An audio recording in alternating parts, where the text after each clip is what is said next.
All right, guys, welcome back to another TrueTube episode. Quick video here for you guys.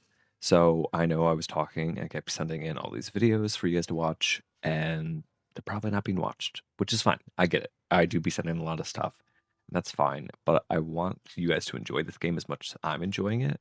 I feel like we are. We're right there. I just want to go over a couple things that I think will probably make it easier for us to understand. And because I know some of us have never played MOBAs, some of us are maybe are not taking much time to kind of look through all the different abilities and stuff that's going on, or just watching a bunch of content on this video, which is fine, whatever. And other than that, this is also the first time I'm recording the game. You're going to see me, and I'm going to edit it. So thank you for coming. Let's see. All right. So a couple quick things. I wrote a little script here, so I should hopefully be on task. Anyway, general MOBA information. Some of the stuff is going to seem, and it might be, you might have started picking up on it anyway. That's fine. But just bear with me. So let me just push through these minions here real quick. I'm going to run ahead of my minions. So the big thing you might have noticed when you're attacking the tower, it seems to be targeting you, and you're taking so much damage. That happens because the tower is targeted to, it attacks heroes first, minions second, unless it is already engaged with the minions. Because now I can stand up here and it's not attacking me, and I can keep attacking it, and it's fine. So you very, very rarely ever want to push up to this tower without at least having your own minions here, and that is so important. You'll probably end up taking so much damage. Anyway, there's that. Thing one. Once you have a bunch of spirits, gold, cash, whatever you want to call it in this game. I know it's called spirits, but we'll go with that. I'm also doing this in the testing sandbox mode, so it's not the exact map we're used to playing on. So just bear with me on some things. Everything else will be pretty much the same. But once you get a bunch of money, bunch of spirits, don't sit on it. MOBAs are so important to maintain your power spikes. You have to get your power spikes. So I would say anywhere within the first 10 or so minutes of the game is pretty much what is called laning phase. And in laning phase, we're just going to try to push our minions and our objectives to their tower and destroy it. Whichever team destroys it first wins their lane. But it's so much more complicated than that. But for the basics of this, that's perfect. Once you have a bunch of money, come over and buy often. I don't care what type of builds you're doing, what you want to look through, what type of build browser thing you picked up. That's awesome. Whatever. That's perfect. But if you're sitting on a couple thousand spirits and your opponents aren't, they're going to start winning, even if you have 3 more kills than them, and more objectives than them, because you don't have as much equipment. This is one of those things where we're not level based, or it's not really level based in the same way some games are. But if I don't have items keep me strong and my opponents do, you're going to start falling off and you're going to start losing fights. And that's also a good thing. It's so when we're in lane, we kind of have our section. Maybe it'll be right behind the tower, and you go over, you buy from it. That doesn't obviously heal you. There are a couple healing items I'll talk about in a minute that you should be getting. But sometimes you just want to go back to base and heal fully. That's fine. And there's also, I think I'm going to go over this in a moment. But, anyways, I'll just get back to that. I'll cut this. That will actually go right into our next section of I need more spirits. You might notice that you're not, when you are running back, do you have enough spirits to actually buy the items you want to buy? We'll figure that out together. The main thing is, which goes into the same thing of general MOBA information, is these minions matter. They matter way more than you think, way more than you want to care about. If you aren't killing these and are constantly just focusing on the enemy hero, you're going to notice you're not going to get as far ahead. We need to kill these things. And that doesn't mean ignore the enemy hero, especially if the enemy hero is right in your face, but take the time, kill them. We also need to secure our kills. Let me see if I can set one up here. So you might have noticed, far enough away. See these little glowing orbs up there when we kill them? Let me see if I can find another one. So when you kill a minion, you get half of the value of that minion. You get the other half from shooting and destroying those orbs. They destroy if you're just within a certain range of them, but you can have them denied from you, and you can deny them from the enemy team as well. So we want to make sure that we are, once you kill the minion, it dies, shoot it if you can. Some heroes are going to be better at this than others. Um, Also, just a quick thing, if you come up and you melee kill, you automatically get the full amount, so you don't need to worry about then shooting something. So again, that's one of the things you want to make sure you're staying on top of minions. They are so important. I think they're called troopers in the game. I'm just going to refer to them as minions, whatever. Perfect. Sinners and other forms. Actually, this is literally a perfect example of this. So we're in landing phase, or maybe it's just after. Maybe it's like just entering mid game after the 10-minute mark, or after we have destroyed their turrets for the first time. We're going to push into it. So you'll find these boxes all the way around, and these give you a bunch of money. They also can give you a bunch of bonus stats. I'm kind of bad at it. I'm trying to get better with it. But when you see it, pay attention to the lights.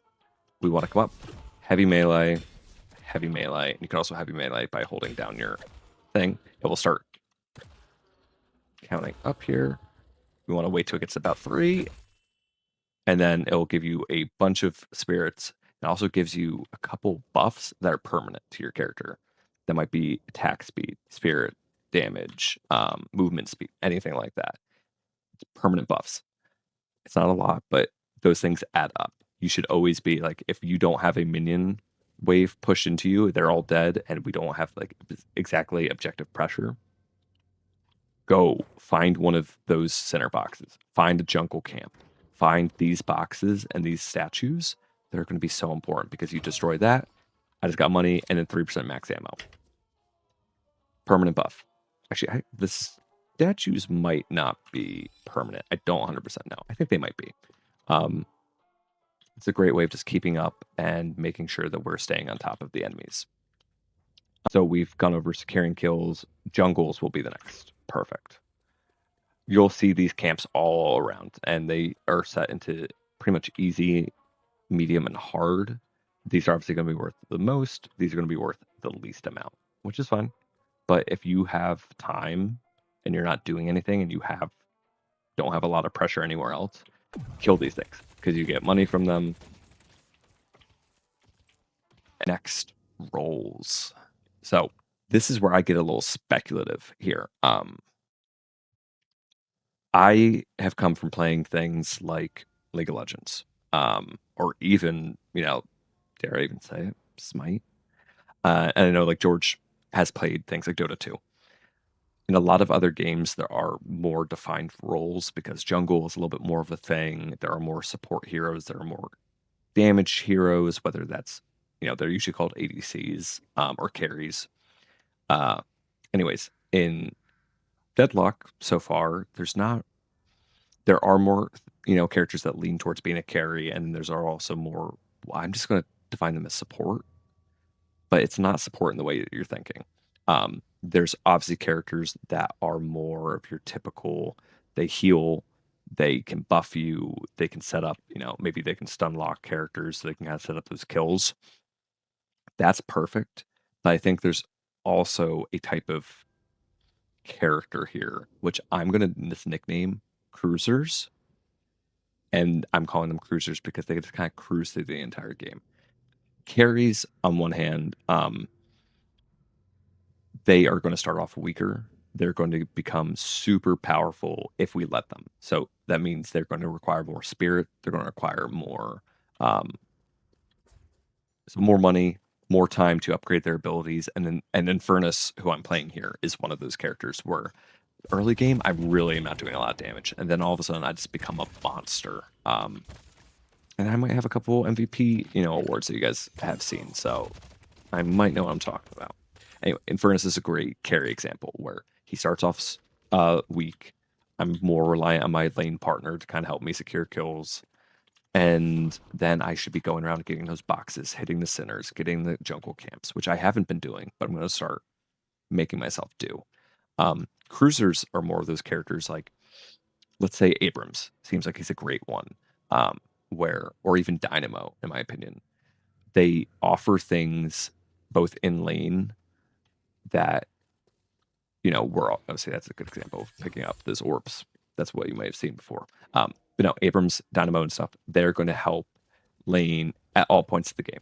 Early on, they're kind of bruisers that are going to be able to take some damage. Dynamo can heal you. Abrams can stun lock people.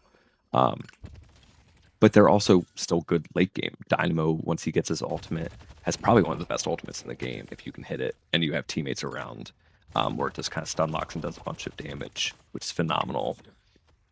And then we all know Abrams just stops taking damage essentially at some point, especially in a 1v1. So I think they're more of like the cruisers where they're constantly good, but they're not going to be amazing late game. Whereas something like Infernus is going to start off weaker. He needs to carry later, so he needs to start building up, items. Anyways, that's just two of the things. We could speculate into what characters are which later. It doesn't really matter. Okay, so we played through lane. We hopefully have more money. Now we are in the mid game. And the mid game generally consists of anything after about 10 minutes. Or, as I said, until, we take their tower, they take our tower. And this is where I think we have been struggling a lot, because this is not a typical MOBA. This is not something like I've played before where I kind of know, okay, cool, once our tower's done, I can go do X, Y, Z. But there are things we should be doing. One of them is not just leaving lane instantly. And that's one of the things I know we are doing, where we might win our lane, get their tower, and then we'll just go run away and go try to help another lane. That's good, but we should not necessarily both be doing that. You kind of want to, and this is where the carry should be sitting in a side lane. The rest of the team can kind of go try to make plays other places. And maybe sometimes I need help in the side lanes. Come help me in the side lane. But if I'm playing as a carry and mid game is around, I should be in the side lane as much as possible, farming. I should be killing all these minions, getting all the souls, doing that so I can become stronger. And then also I'm not just letting either the enemy or minions just come in and then take our objective that, we won to defend this. Keep defending it. Don't just give up. And also, just a quick side note, just for the troopers and these minions and stuff, they do damage. Don't ignore them.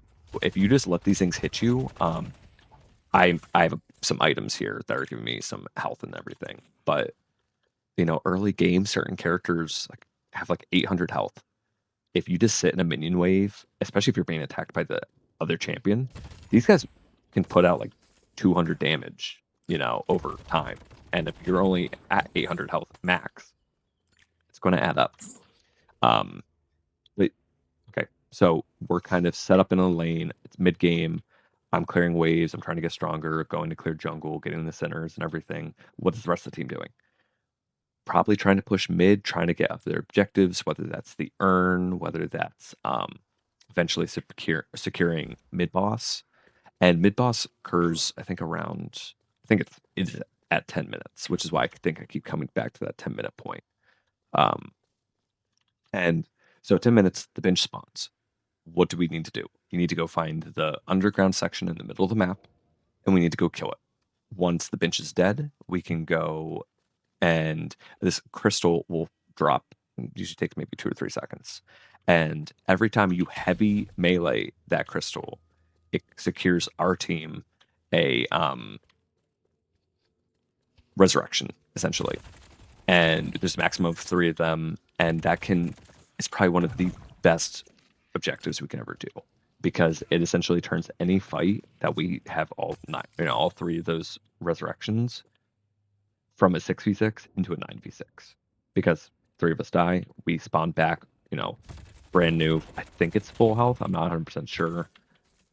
I'll add that in the section here. But you gain all that, and then all of a sudden we just win the fight. And then that means maybe we got another objective. Maybe It's perfect. And then I think after it's dead, it's every 7 or so minutes it respawns. That changes from patch to patch, and I don't 100% know what our patch is. Just take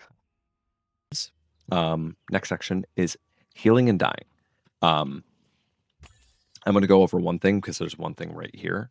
These minions carrying the flags, they're healing minions. Once they die, they heal us a percent of our missing HP.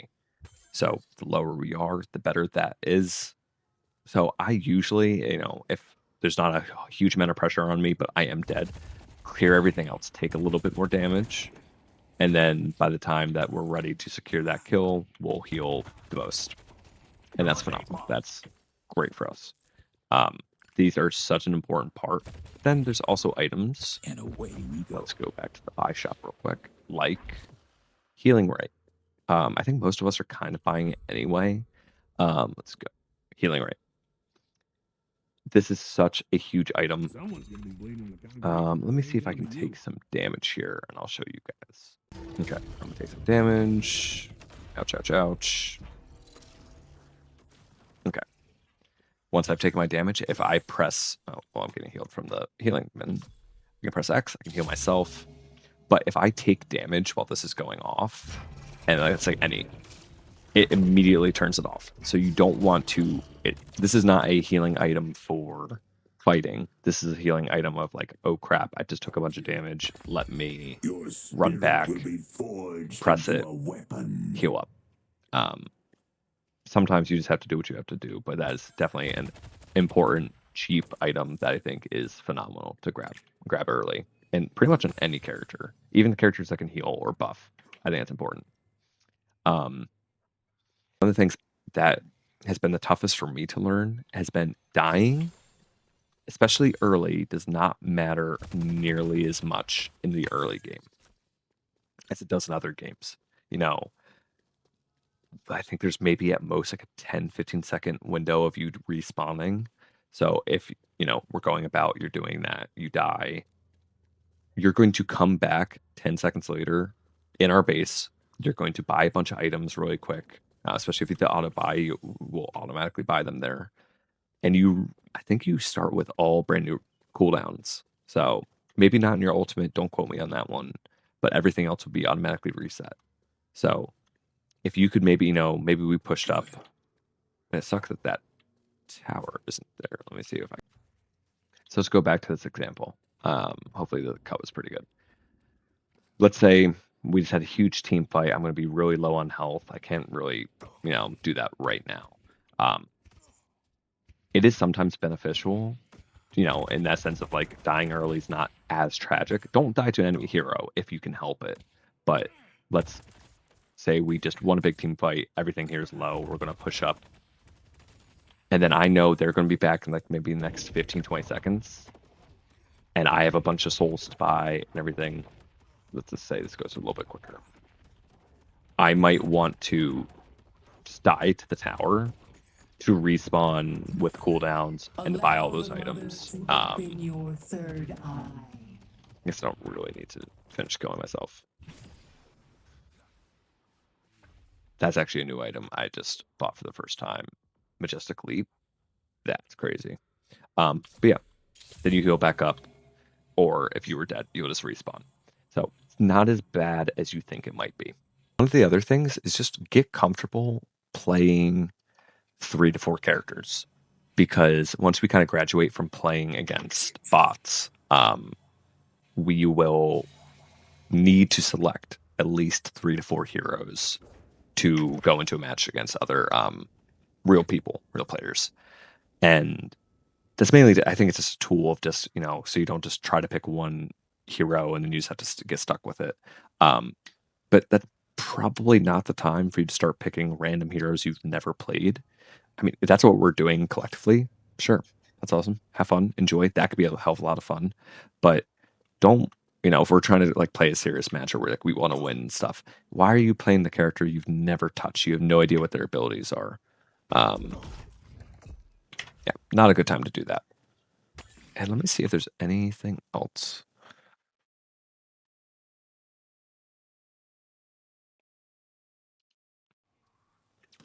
I don't honestly think there's much else I want to go over. Some of the basics are that I really want to worry about are secure the kills. Kill those orbs if you can. Try to deny the enemy if you see them. Theirs will show up as the exact opposite. They'll show up as like little red orbs and you can just shoot them. If you need some healing, those healing minions are phenomenal. Hit the center boxes, hit the jungle camps if you can. Do stuff in the mid game. If you're a carry character, play at the side lane.